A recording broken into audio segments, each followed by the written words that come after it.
Hi, this is John with the Solana Foundation DevRel team. Today I'm joined with Colin for this week's changelog. To start off, this week we have the OpenAI ChatGPT plugin now live in the OpenAI plugin store. It's an open source repo that you can use as a reference implementation for integrating AI with Solana. All you have to do is go to ChatGPT, enable plugins, go to the plugin store, and search for Solana to test out the plugin. Next, we have the EUROe stablecoin launching on Solana. So we now have a Euro representation of a stablecoin on the Solana network to further expand payments and real-world applications.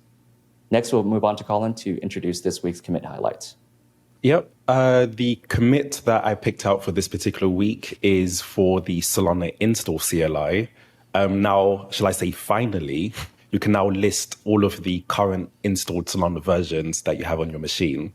That, even for me personally, that's actually such a great win, because having to navigate and almost reinstall versions that I'm pretty sure that I had already, this kind of just makes that experience a hell of a lot smoother.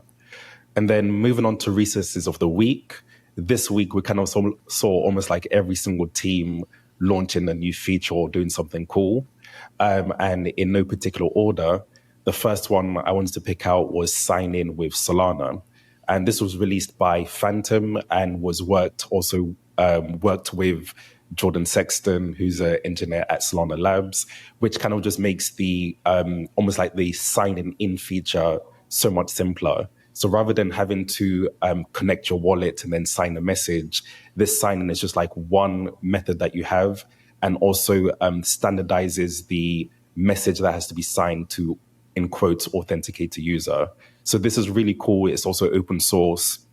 And I believe it also follows the sign-in with Ethereum spec quite closely. So that's definitely something to look into. And I believe there's already 4 or 5 dApps that have integrated it. So it's really cool. Definitely check that out. In addition to the sign-in with Solana integration by Phantom, we also have the Shopify integration with Solana Pay announced this week. This will allow merchants to more easily integrate their payment checkout flow with Solana to even further help with real-world integration of Solana and merchant use cases. Next, we have the elusive announcement for private token swaps on Solana, which further enhances the Solana DeFi ecosystem. Go to Elusive app to test it out. Colin, was there anything else you saw for the week that you'd like to share? Yes, actually. So there was 2 other resources that I wanted to highlight. One of them is Solana Playground.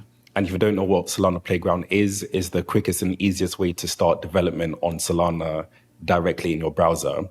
Now it actually supports the Rust Analyzer. So now as you're writing your programs on the browser, you can easily see any errors or any suggestions and improvements that the Rust Analyzer has. So that's a very, very almost much needed feature added to the Solana Playground. And not to be confusing, Ironforge also launches a product called Playground, which I guess if you're familiar with Web 2 and you used something like Insomnia or Postman to kind of make HTTP requests and kind of see all of the API calls, Playground is an environment where you can experiment with Ironforge's API. So it allows you to do a number of things like look at the accounts runtime, transactions runtime, and it actually supports a whole host of programs. I believe there's about more than 50 or so programs that you can interact with directly from the Playground environment. So that's definitely something called launched by Ironforge. And that wraps us up for this week's episode of Solana Changelog. Definitely join us again next week, and don't forget to subscribe to the newsletter. But for this week, that's it. Thank you.